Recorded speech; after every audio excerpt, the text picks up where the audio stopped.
Halo semuanya, selamat datang di sesi bedah materi kali ini. Pernah nggak sih ngerasa kalau evaluasi kinerja guru atau yang sering kita sebut SKP itu kayak beban administratif yang berat banget? Nah, di sesi ini kita bakal kupas tuntas anatomi dari evaluasi kinerja ini dan mengubahnya jadi semacam cetak biru kesuksesan yang gampang banget dipahami. Oke, mari kita selami lebih dalam. Kalau kita ngomongin dokumen resmi penilaian kinerja, apa sih metrik yang sebenarnya diukur buat mendefinisikan seorang pendidik yang hebat di atas kertas? Kadang kita merasa udah nggak sih yang terbaik di kelas, tapi apakah semuanya itu tercatat dengan benar? Kita bakal cari tahu jawabannya. Biar lebih gampang, kita udah bagi pembahasan ini ke dalam 6 bagian cepat. Mulai dari definisi kinerja guru, tugas utama dan capaian, kompetensi dan disiplin, pengembangan dan tugas tambahan, tujuan dari evaluasi itu sendiri, sampai diakhiri dengan satu rumus memori yang bakal gampang banget diingat. Langsung aja kita masuk ke bagian pertama, yaitu apa itu kinerja guru. Kita perlu mendefinisikan dulu metrik evaluasi intinya. Pada dasarnya, laporan kinerja guru ini adalah sebuah rekam jejak formal. Laporan ini isinya rincian tentang pencapaian tugas, tanggung jawab, dan gimana sih kualitas kerja Anda selama satu periode tertentu. Jadi, ini tuh bukan sekedar tumpukan kertas birokrasi yang bikin pusing, melainkan cerminan nyata dari dedikasi harian Anda sebagai seorang pendidik. Nah, sekarang kita lanjut ke bagian kedua, tugas utama dan capaian. Di sini kita bahas kewajiban fundamental dan hasil yang bisa diukur. Tugas utama Anda sebagai guru itu sebenarnya sangat terstruktur, ibaratnya mengikuti alur 4 langkah logis.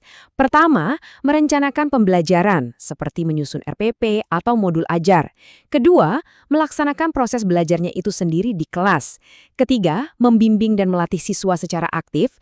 Dan yang terakhir, mengevaluasi hasil belajar mereka. Simpel banget kan?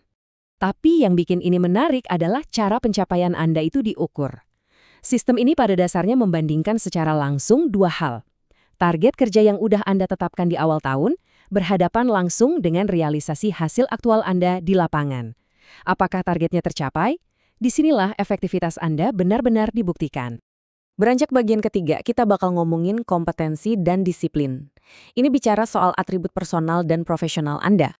Jadi begini, ada 4 kompetensi wajib yang harus dimiliki. Pertama, kompetensi pedagogik, alias gimana jagonya Anda mengajar. Terus, profesionalisme, yang artinya penguasaan materi pelajaran Anda harus mantap. Ketiga, kompetensi sosial, yaitu cara Anda ngebangun hubungan dengan siswa, rekan kerja, dan orang tua. Dan terakhir, kepribadian, yang pastinya mencakup etika serta tanggung jawab personal Anda. Selain kompetensi, disiplin kerja Anda juga dievaluasi dengan ketat. Dan ingat ya, disiplin di sini bukan sekedar absen datang ke sekolah. Ini dinilai dari seberapa andal kehadiran Anda, ketepatan waktu, rasa tanggung jawab yang tinggi, dan tentunya kepatuhan penuh terhadap aturan-aturan sekolah. Masuk ke bagian keempat, kita bahas soal pengembangan dan tugas tambahan. Gimana caranya kita bisa tumbuh melampaui ruang kelas? Kita semua tahu dong kalau guru yang luar biasa itu nggak pernah berhenti belajar. Makanya pengembangan diri Anda itu selalu dilacak lewat 4 hal utama.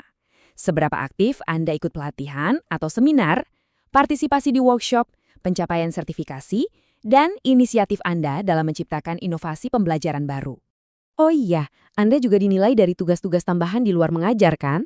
Kadang kan kita harus bisa multitasking tuh, jadi wali kelas, membina ekstrakurikuler, jadi koordinator kegiatan sekolah, sampai ngurusin tugas administratif lainnya. Kabar baiknya, semua keringat ekstra ini diakui, dicatat dan punya bobot besar di evaluasi Anda. Nah, di bagian kelima ini, kita masuk ke tujuan evaluasi. Kenapa sih proses administratif ini benar-benar penting buat karir Anda? Poin krusialnya ada di sini. Evaluasi ini bukan cuma soal rutinitas yang bikin capek, tapi punya dampak nyata. Ini dipakai untuk mengetahui kualitas kerja Anda secara objektif, hasilnya jadi dasar buat pembinaan profesional. Sangat menentukan kelayakan promosi atau penghargaan karir, dan yang paling penting, ini cara kita buat memperbaiki kekurangan dalam proses belajar mengajar. Dan sampailah kita di bagian ke-6, sekaligus bagian terakhir, rumus memori. Kita bakal satukan semua konsep tadi jadi satu persamaan yang gampang diingat. Dari semua yang udah kita bahas, semuanya bisa dirangkum ke dalam satu rumus memori yang super simple. Kinerja guru itu sama dengan tugas Anda, ditambah capaian, ditambah kompetensi, ditambah disiplin, dan terakhir ditambah pengembangan diri. 5 hal ini benar-benar meringkas seluruh dedikasi Anda sebagai seorang pendidik. Setelah melihat kelima pilar tadi, saya pengen nutup sesi ini dengan satu pertanyaan buat Anda renungkan. Dari 5 area tersebut, mana sih yang bakal secara aktif jadi fokus Anda untuk ditingkatkan di tahun ajaran ini? Coba dipikir-pikir lagi. Karena evaluasi yang baik selalu ngasih kita ruang buat terus bertumbuh. Sampai jumpa di bedah materi berikutnya, dan tetap semangat mengajar!